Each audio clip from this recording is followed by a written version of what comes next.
Bagaimana pendapat Anda tentang natural bodybuilding, jadi drug free bodybuilding? Jadi mungkin awalnya Mas Halim juga bisa jelaskan, nanti saya mungkin bisa lanjutkan. Kira-kira apa sih bedanya antara drug free bodybuilders atau drug free bodybuilding lifestyle dengan yang menggunakan obat ya, atau drug user ya? Drug user.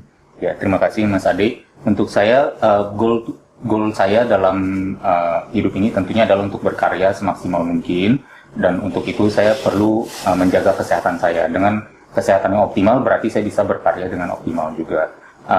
Berdasarkan dari pemikiran sederhana seperti itu, berarti kesehatan merupakan satu elemen penting untuk saya. Sehingga saya melihat natural bodybuilding mensupport atau mendukung tujuan saya untuk menjadi hidup lebih sehat. Kenapa saya bilang begitu? Karena dengan telah menjalankan aktivitas ini selama belasan tahun juga, saya merasakan kekuatan saya meningkat meskipun umur bertambah.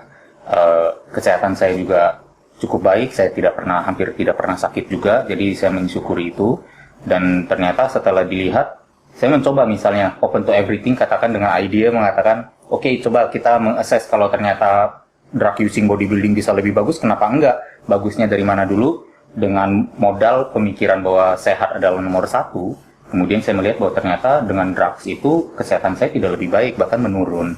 Bukan berarti saya pernah pakai, tapi dalam arti mempelajari literatur yang ada. Kita belajar dari pengalaman orang lain. Ada kasus-kasus orang lain yang orang lain sudah kena dan himbau kita untuk jadikan pelajaran, kenapa tidak kita jadikan pelajaran?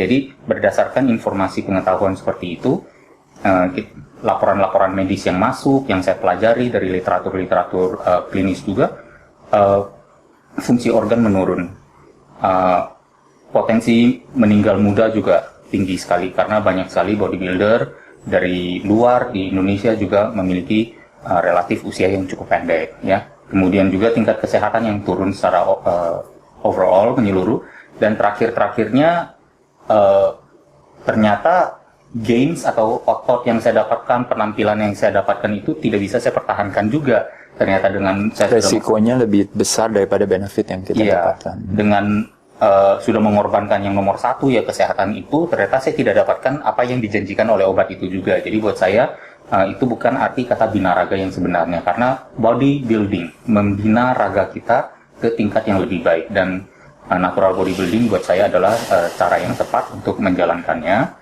Jadi semua memang kembali ke masing-masing. Ada yang mungkin menomorsatukan prestasi dan merasa tanpa obat prestasi itu tidak mungkin, sehingga mengambil jalur untuk menggunakan drugs. Itu pilihan masing-masing. Tapi untuk saya pribadi, dan saya rasa untuk banyak orang juga yang menomorsatukan kesehatan, natural bodybuilding pilihan yang lebih tepat.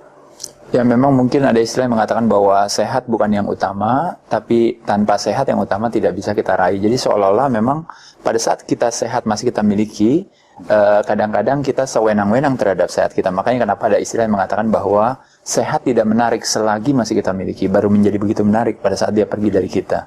Jadi waktu kita masih miliki, kita kadang-kadang sewenang-wenang, pola hidup tidak sehat, mungkin kita tidak pernah olahraga, makan sembarangan, mungkin juga ngerokok, mungkin alkohol, mungkin bahkan narkoba dan sebagainya, termasuk juga berani untuk menyalahgunakan obat. Bukan membenar gunakan obat ya, karena obat sendiri memang ada gunanya sendiri. Tapi kalau dalam dunia fitness atau binaraga, di sini makanya dikenal ada istilah namanya doping. Itu adalah bukannya artinya kita kalau sakit kita makan obat, itu artinya membenar gunakan obat. Tapi ketika kita menggunakan obat untuk mengoptimalkan penampilan kita, untuk melawan orang lain, mengalahkan orang lain, dan bahkan menunjukkan kepada orang lain bahwa saya lebih baik daripada orang lain, itu yang sebenarnya ada istilah yang mengatakan bahwa warisan daripada olahraga kan sebenarnya dari kompetisi olahraga kan adalah sportivitas. Nah, sangat unik ketika kita menyalahgunakan obat, kita memakai obat berkorupsi. Bukan cuma korupsi terhadap kesehatan sendiri, tapi juga kita mengambil hak orang lain di sini ya. Ketika kita mengambil hak orang lain, pada saat itulah kita sebenarnya sedang mencemari yang namanya sportivitas itu sendiri. Jadi warisan daripada pola hidup sehat, kalau teman-teman tahu, adalah kemandirian, bukannya ketergantungan. Nah, tantangannya di sini adalah ketika kita mau punya badan bagus, kita tergantung pada obat. Jangankan tergantung pada obat sebenarnya kalau kita bicara ketergantungan. Tergantung sama fitness center, sama trainer, sama suplemen. Bahkan sama putih telur aja nggak dianjurkan gitu untuk kita tergantung sama sesuatu. Kita harus mandiri. Nah, bayangkan kita sekarang ini tergantung sama obat. Nah, ada istilah yang mengatakan bahwa Kelaparan terbesar itu adalah bukan kelaparan akan makanan, tapi kelaparan terbesar itu adalah kelaparan akan arti dan makna. Kalau kita bicara arti dan makna sebagai seorang atlet binaraga, nah kalau kita ini berbicara soal seorang atlet binaraga ya, atau fitness mania ya, seorang fitness mania. Seorang fitness mania bukan hanya seorang olahragawan, satu. Seorang fitness mania bukan hanya seorang pembelajar, dua.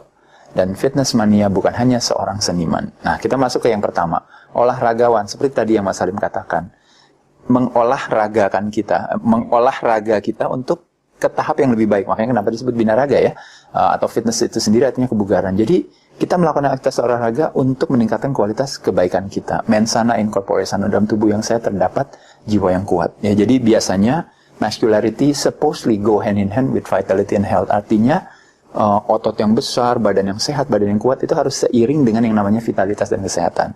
Yang kedua, seorang binaraga atau seorang body fitness atau seorang fitness mania adalah juga seorang pembelajar. Jadi dia selalu berusaha untuk lebih maju, lebih baik dari diri dia sebelumnya, belajar mengedukasi diri dia adalah bahwa betapa pentingnya sehat, bagaimana membuat satu strategi latihan atau program latihan atau melakukan karya-karya yang tidak hanya bermanfaat bagi diri dia juga tapi bermanfaat bagi orang lain. Jadi selalu belajar, mungkin belajar banyak hal tentang nutrisi, tentang diet, tentang anatomi, tentang strategi latihan dan sebagainya. Itulah gunanya seperti itu. Dan yang ketiga yang disebut bahwa seorang body fitness, seorang binaragawan, seorang fitness mania juga adalah seorang seniman. Artinya seorang pelukis menggunakan kanvas sebagai media untuk mengekspresikan karya seninya.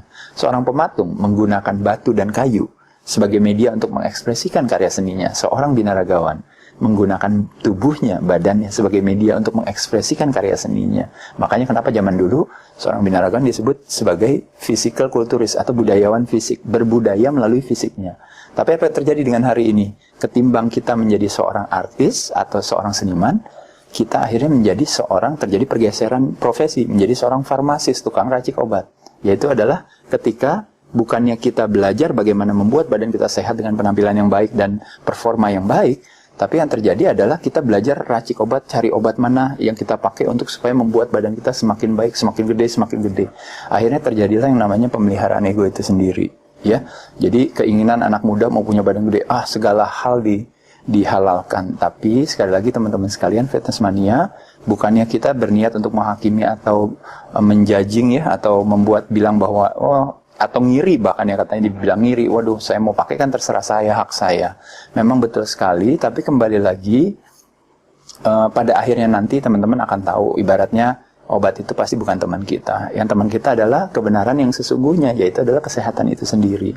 Jadi niat kita, ego kita kepengen mau pakai segala hal, silahkan. Tapi ingat sekali lagi, budaya ketergantungan pasti akan menjadi budaya yang melemahkan hati. Budaya kemandirian pasti akan menjadi budaya yang menguatkan hati.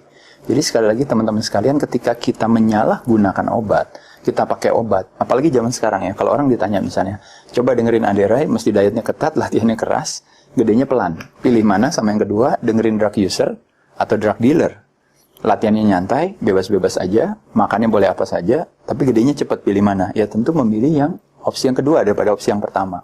Tapi opsi yang kedua, tantangannya adalah ketika itu adalah memang bukan investasi badan kita sendiri. Seperti yang tadi Mas Salim katakan. Kita justru mengambil istilahnya atau meminjam sesuatu. Dan yang tantangannya kalau meminjam dibalikin lagi nggak apa-apa. Tantangannya adalah segala racun yang udah masuk ke badan, racunnya nggak keluar lagi gitu. Ya, jadi ada side effect atau dampak sisi negatif yang harus kita jalani.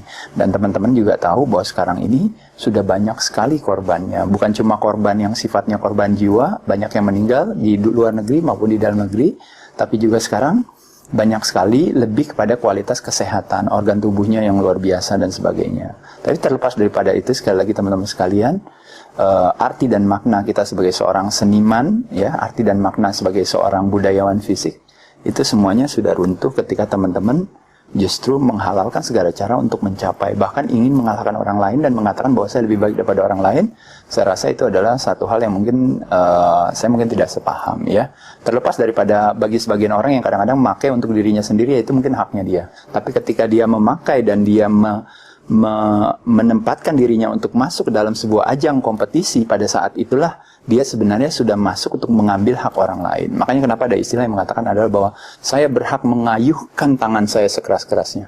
Tapi Mas Halim juga berhak punya muka sebaik-baiknya. Karena ketika tangan saya sudah menyentuh muka Mas Halim, dan pada saat itulah artinya untuk mendapatkan hak saya sebagai kehakan saya untuk mengayuhkan tangan sebaik-baiknya, Mas Halim harus mengorbankan mukanya demi saya gitu. Jadi hal itulah yang mungkin yang kadang-kadang mungkin kalau dalam bahasa sehari-hari saya cuma mengatakan misalnya kalau seandainya merokok memang haknya setiap orang.